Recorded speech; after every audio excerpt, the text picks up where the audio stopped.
Olá a todos, estamos aqui para a lição número 5 do AutoCAD 2016 e esta lição tem o nome de coordenadas cartesianas e polares. Vou começar por desenhar um retângulo para nos situarmos na nossa folha e para percebermos este ponto das coordenadas. Nesta altura é importante termos essa referência. Para tal, vou, como fiz na lição anterior, à função retângulo e vou usar já as coordenadas, embora as vá explicar posteriormente.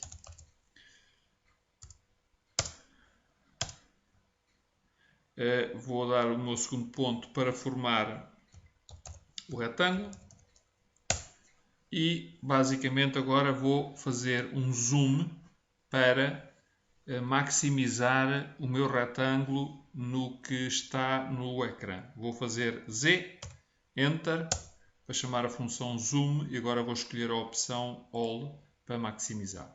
Bom, este é o meu retângulo e serve para começarmos a falar sobre as nossas coordenadas.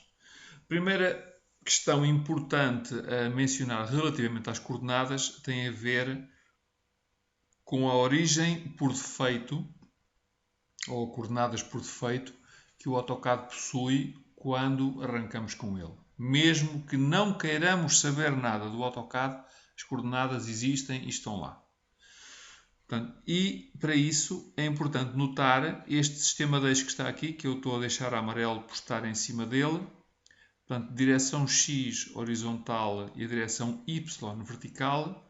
E no cruzamento das duas está aqui um pequeno quadrado que indica a origem, ou como é costume chamar o ponto 0, 0. Portanto, 0 em X, 0 em Y. E isso leva-me a dizer já o primeiro tópico que diz respeito às coordenadas cartesianas. As coordenadas cartesianas são uma referência que podemos dar no nosso espaço de trabalho 2D, em que damos distâncias segundo estes dois eixos, x e y, que se medem em relação sempre à origem, aqui este 0, 0 que falámos há pouco. Um exemplo. Vou desenhar uma linha e se repararem, como também já referimos na lição anterior, na linha de comandos está-me a pedir um ponto e eu vou dar agora uma referência qualquer e vou escrever, por exemplo, 20,50. O que é que isto quer dizer? Para já, as coordenadas têm sempre um formato que é a coordenada x vem sempre primeiro do que a coordenada y, portanto 20, e depois a vírgula separa o valor x do valor y. Ok? Portanto, 20,50 quer dizer que em relação ao zero vou andar 20 na minha direção x e vou andar 50 na minha direção y. Ok? E vai marcar um ponto, porque no fundo é isso que nós estamos a fazer. Vou fazer Enter para dizer executa. E cá está ele, um bocadinho mais pequeno do que aquilo que eu estava a apontar, em termos da relação, mas as coordenadas são estas. Portanto, podem ver que estes quadrados pequeninos que aparecem na grelha auxiliar, cada um terá 10 mm, por isso é que andamos 2 em x e 5 na direção y. Bom, isto que eu fiz anteriormente chama-se coordenadas cartesianas. E nas coordenadas cartesianas podemos apontar ainda dois tipos de coordenadas distintas, que são as cartesianas absolutas e as cartesianas relativas. Estamos a falar daquilo que acabámos de fazer, que é dar pontos, dar referências em relação ao 0, 0. Por isso é que dizemos o termo absoluto. Exatamente no formato em que fizemos anteriormente. Quando queremos dar, naquele mesmo formato, mas dar cartesianas relativas, portanto, não estamos a olhar à origem, mas estamos a olhar ao último ponto dado, que é exatamente o que eu vou fazer agora. Vou dar, por exemplo, Posso dar até o mesmo valor, mas com a pequena nuance de que vou colocar o símbolo @ este símbolo da internet que vem ali assim. @ e vou dar agora outra vez 20,50 e Enter. E o que aconteceu basicamente foi que marcou em relação ao último ponto que eu tinha, este pontinho aqui marcou novamente 20 na direção X e 50 na direção Y. Portanto, isto é uma coordenada cartesiana relativa. Portanto, resumo, coordenadas cartesianas sempre formato XY, x, y, absolutas é direto, se for relativas tem o símbolo do @ atrás. E o @ quer dizer em relação ao último ponto. Acho que é muito simples. Na prática, o que se usa sempre, ou na maior parte das vezes, são as coordenadas relativas, uma vez que estamos a desenhar algures no nosso espaço de desenho e vamos clicando um ponto através de uma ajuda, de um ponto final, de variedíssimas situações e queremos a partir daí muitas vezes dar um valor, uma coordenada. Portanto, é isso que fazemos com estas coordenadas relativas. Temos depois as coordenadas polares, como dizia o título da nossa lição. E as coordenadas polares, não me vou repetir, também têm dois modos, que são eles o modo relativo e o modo absoluto. Portanto, absoluto sempre em relação à origem, ao 0,0, relativo em relação ao último ponto. Portanto, só que as coordenadas polares têm outro formato, que é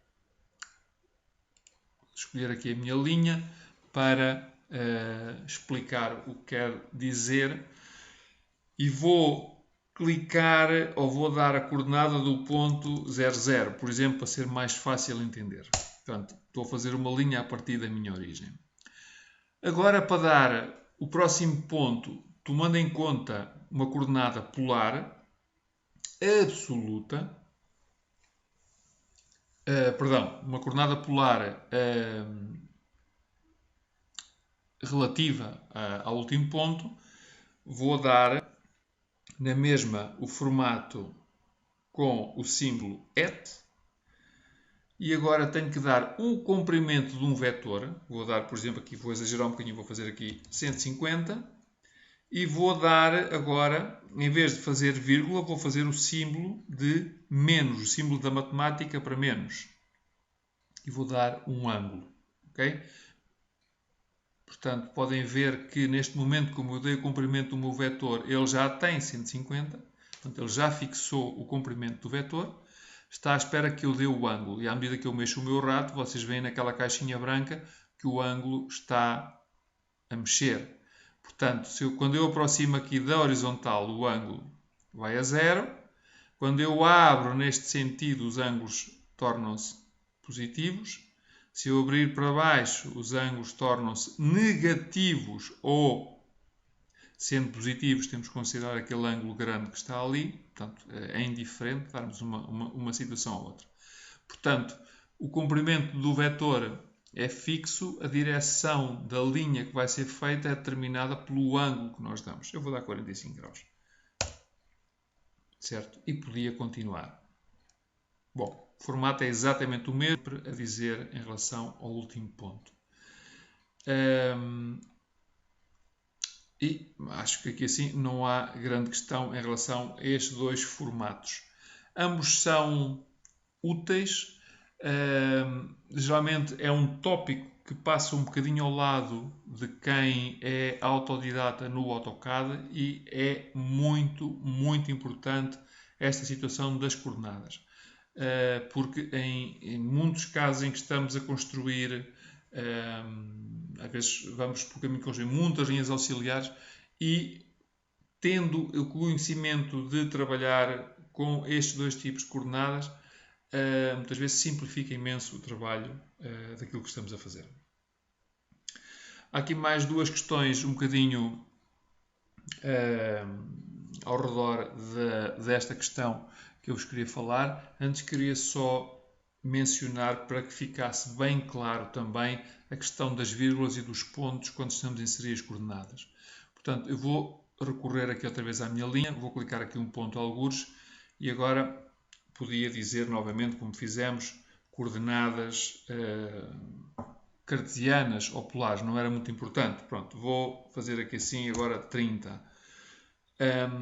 Isto para dizer que as vírgulas separam sempre a coordenada x da coordenada y e os pontos separam sempre a parte inteira do número da parte decimal do número. No caso, por exemplo, 30.15 é a minha dimensão segundo x. Quando eu faço vírgula, passo para a minha dimensão segundo y e posso dar 40.65.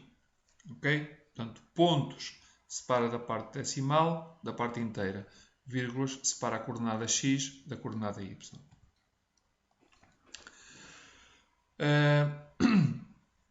Agora queria-vos falar de uma tecla muito importante, nomeadamente quando estão a desenhar, que é a tecla Escape do vosso teclado.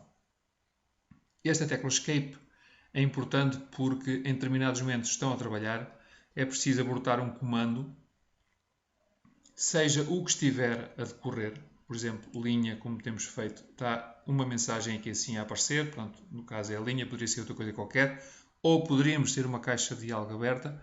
Se quisermos terminar, claro que podemos sempre optar por fechar as caixas, lá nas cruzinhas ou no cancel, às vezes é possível, às vezes não é possível.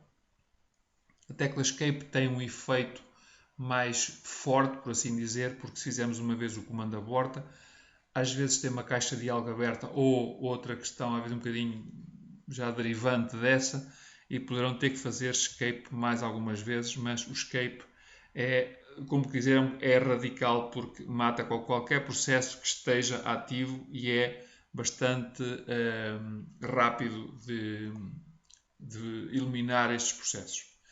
Portanto, voltamos ao estado normal, que é sem nenhum comando ativo. Era importante também, eu vou desenhar novamente uma linha, era importante também mencionar aqui em cima estes dois comandos, o undo, que já vimos dentro do comando linha, e agora como comando do AutoCAD mesmo, que existe aqui através desta seta, ou podem nos escrever também, se fizerem undo, portanto ele também vem e ativa o comando undo. É a mesma coisa. Bom, mas o comando undo volta uma função atrás, ou pode voltar até mais, mas vamos considerar neste momento que volta uma função atrás. No caso, a última função que eu fiz foi efetuar esta linha, portanto, na prática o que vai acontecer é ele vai eliminar a linha. E cá está. Quando temos o undo a trabalhar, temos também a possibilidade de fazer o redo, e o redo inverte o undo. Portanto, o undo anda uma ou mais operações, vou voltar a aparecer com esta linha. Há aqui ainda mais um comando que se chama ups e que tem um efeito de reverter uma entidade que foi eliminada. Eu vou, por exemplo, vou fazer, por exemplo, mais uma linha. Vou fazer um círculo. Agora vou eliminar esta linha. Vou fazer outra linha. Vou fazer mais um círculo. E neste momento, esta linha que eu apaguei, se eu quisesse ir buscá-la, portanto, eu iria fazer undo, mas o undo ir-me-ia também desfazer estas últimas ações, que no caso foram ações de criação destas linhas aqui assim e destes círculos. Portanto, eu na prática queria mesmo só recuperar esta linha e não queria tocar nestas coisas que foram, no caso, criadas, ou podia ter cortado, estendido, qualquer uma das outras operações que o AutoCAD nos permite. Tá bem? Então, basicamente, se eu fizer esta função ups, fizer enter, ele recupera-me a última entidade ou o último grupo de entidades que foi eliminada sem fazer a função undo. Portanto, tem outra perspectiva. É um undo ligada só à questão do apagar. Ok? Bom, com isto estou por terminar esta lição número 5. Espero que tenha sido claro a questão das coordenadas e aguardo por vós na próxima lição, número 6.